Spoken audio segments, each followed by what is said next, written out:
Hello friends, student career point में आपका स्वागत है। आज हम लोग छत्तीसगढ़ पढ़ने जा रहे हैं, जो कि छत्तीसगढ़ हर एक एग्जाम के लिए बहुत इम्पोर्टेंट है, चाहे वो छत्तीसगढ़ पीएससी हो या छत्तीसगढ़ के व्यापम हो। सारी परीक्षाओं में छत्तीसगढ़ के बहुत सारे प्रश्न पूछे जाते हैं। छत्तीसगढ़ के पीएससी जो होती है उसमें लगभग 50 क्वेश्चन प्रारंभिक परीक्षा में पूछा जाता है। वैसे पीएससी व्यापम में भी आपका 20 से 30 क्वेश्चन पूछा ही जाता है। इस आधार पर हम छत्तीसगढ़ के प्रश्नों को हम सॉल्व करेंगे और उसके पूरे सिलेबस को हम कवर करेंगे। छत्तीसगढ़ के भूगोल या फिर उसके इतिहास, प्रशासनिक व्यवस्था, हर एक टॉपिक को हम इसमें पढ़ने जा रहे हैं। और आइए हम आज सबसे पहले हम प्रारंभ करते हैं कि छत्तीसगढ़ ये नामकरण के पीछे क्या क्या मान्यताएं हैं, छत्तीसगढ़ का नामकरण कैसे पड़ा। सबसे पहले हम इस बात को हम समझेंगे कि छत्तीसगढ़ का नामकरण क्यों पड़ा।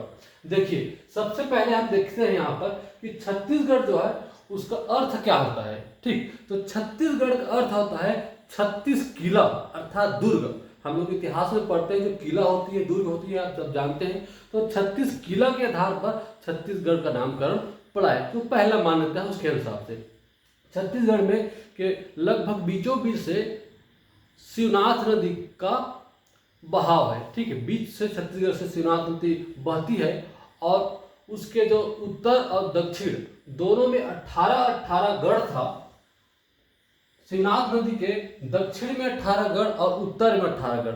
उन्हीं गढ़ों को जोड़ करके 18 अर्थात छत्तीसगढ़ होता है। इसी के आधार पर छत्तीसगढ़ है ना, 36 दुर्ग का नामकरण यहाँ पर वही जो है आज हम वर्तमान में छत्तीसगढ़ के नाम से जानते हैं।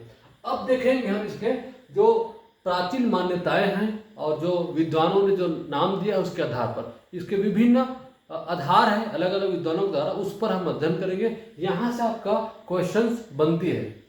तो पहले देखेंगे हम रामायण काल में। तो रामायण काल में छत्तीसगढ़ को दक्षिण कौशल के नाम से जाना जाता था। दक्षिण कौशल उस समय क्या होता था, दक्षिण कौशल में राजा भानुमंत का शासन था। राजा भानुमंत का शासन हुआ करता था, जो कि राजा भानुमंत जो है आपका कौशल्या के पिता थे। कौशल्या कौन है? जो राजा रामचंद्र जी हैं उनकी माता जी हैं कौशल्या।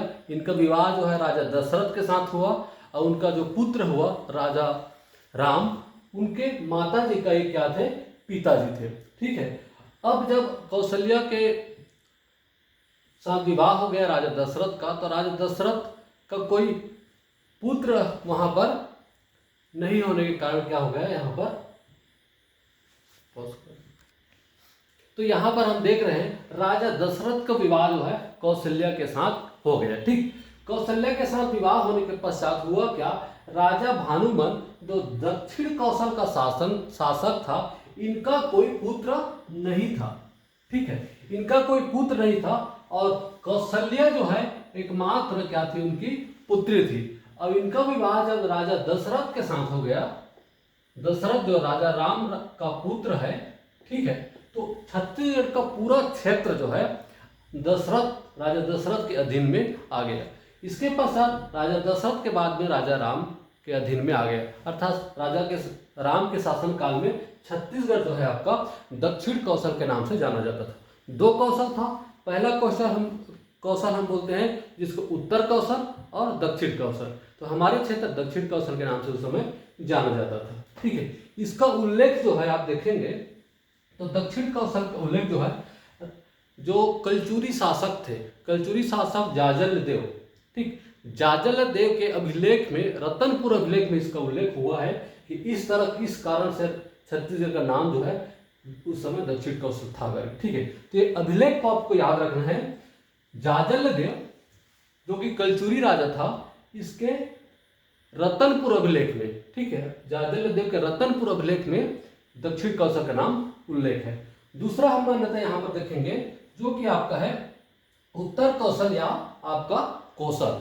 ठीक है, उत्तर कौशल बोलते थे या फिर कौशल बोलते थे। इसका उल्लेख जो है कालिदास ने किताब रचा था जिसका नाम था रघुवंशम। ठीक, उस रघुवंशम किताब के अनुसार इस क्षेत्र को कौशल क्षेत्र के नाम से वहां पर उल्लेखित किया हुआ है। ठीक, अगला हम इसका जो मान्यता है उसके हिसाब से जानते हैं कि महाकौशल। ठीक, दक्षिण कौशल हो गया, कौशल हो गया, और हो गया हमारा महाकौशल। ठीक, महाकौशल नाम जो है आपका अलेक्जेंडर कनिंघम नाम के एक विद्वान हुआ करते थे ब्रिटिश काल में। उसने एक सर्वे किया जिसका नाम था आर्कोलॉजिकल सर्वे ऑफ इंडिया। ठीक, आर्कोलॉजिकल सर्वे ऑफ इंडिया। उस रिपोर्ट में छत्तीसगढ़ का नाम को उसने महाकौशल करके वहां पर उल्लेख किया हुआ है। तो इस तरह से हम इसका जो रिपोर्ट करने वाला था, इस रिपोर्ट को लॉन्च करने वाला था, उसका नाम था अलेक्जेंडर कनिंघम। तो इस कारण से इसका नाम उस समय महाकौशल भी छत्तीसगढ़ को कहा जाता था। एक काल कौन सा था आपका? ब्रिटिश काल था, इसको आपको याद रखना है। अगला आप देखिए महाभारत काल। महाभारत काल में जे.वी. वेगलर एक महोदय थे, विद्वान जे.वी. वेगलर महोदय, उन्होंने बताया कि महाभारत काल में जरासंध नाम का एक शासक था इस क्षेत्र में, है ना। जरासंध का शासन किधर था? आपका मगध क्षेत्र में था। मगध क्षेत्र में राजा जरासंध था। उस समय उसके क्षेत्र में चर्मकार लोगों का एक झुंड था, जो 36 चर्मकार उस क्षेत्र में रहते थे।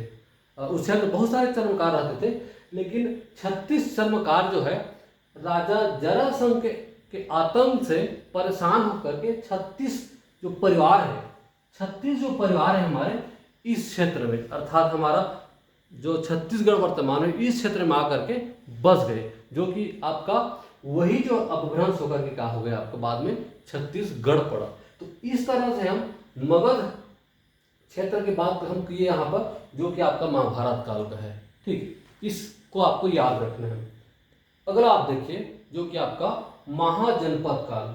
जब हम भारत के इतिहास में पढ़ते हैं तो महाजनपद काल, हम जब बौद्ध धर्म और जैन धर्म पढ़ते हैं उसके बाद में हम महाजनपद काल पढ़ते हैं, जो कि 16 महाजनपद होती है। प्राचीन हम आपका प्राचीन इतिहास हम पढ़ते हैं भारत के। उसी महाजनपद काल के अंतर्गत एक विद्वान जो हुआ, उन्होंने महाजनपद काल में बताया कि छत्तीसगढ़ को चेदिसगढ़ कहा जाता था। ठीक है, डॉक्टर हीरालाल ने बताया कि छत्तीसगढ़ कहलाता था महाजनपद काल के तहत उस समय। ठीक, ये चेदिसगढ़ जो है बाद में क्या हुआ, उसी का अपभ्रंश होकर के छत्तीसगढ़ बन गया। तो चेदिसगढ़ का अपभ्रंश ही वर्तमान में छत्तीसगढ़ है। इसके अनुसार, डॉक्टर हीरालाल के अनुसार चेदिसगढ़ कब था? चेदिसगढ़ था आपका महाजनपद काल में। महाजनपद काल में क्या था? चेदिसगढ़ कहलाता था, जो कि अपभ्रंश होकर के वर्तमान में छत्तीसगढ़ पड़ गया। ठीक, अगला जो हम जो इसका जो मान्यता है उसको देखेंगे, जो कि मुगल काल का संबंधित है। मुगल काल में भी छत्तीसगढ़ का नामकरण यहाँ पर उल्लेख हुआ है। हम यहाँ पर देखते हैं कि अबुल फजल की रचना आईने अकबरी में क्या हुआ है, छत्तीसगढ़ का नाम वहाँ पर उल्लेखित है। इस तरह से हम मुगल काल के विषय में भी देख सकते हैं, जो कि अबुल फजल की रचना आईने अकबरी जो है, इसमें हमारा छत्तीसगढ़ को उल्लेख मिलता है। और हम देखें यहाँ पर कलचुरी काल, वो आधुनिक, जब छत्तीसगढ़ का हम इतिहास पढ़ेंगे तो उसको और भी हम डिटेल से पढ़ेंगे। अभी हम देख लेते हैं छत्तीसगढ़ के जो कलचुरी काल के विषय में लिखा है कि उस समय कल्याण शाह एक राजा थे।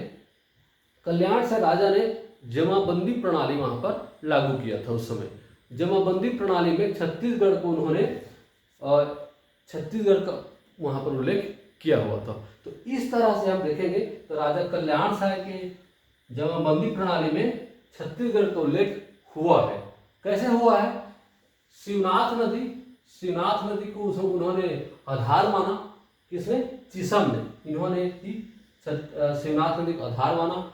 और मैंने आपको बताया कि छत्तीसगढ़ जो 18 गढ़ों में बटा हुआ था, शिवनाथ नदी के दक्षिण में और शिवनाथ नदी के उत्तर में। तो उसी को आधार मान करके चिसम ने क्या किया, जमाबंदी प्रणाली लागू किया था। जमाबंदी प्रणाली लागू करने के पश्चात ही वही जो है बाद में जो 18 गढ़ जोड़ दिए तो छत्तीसगढ़ बन गया।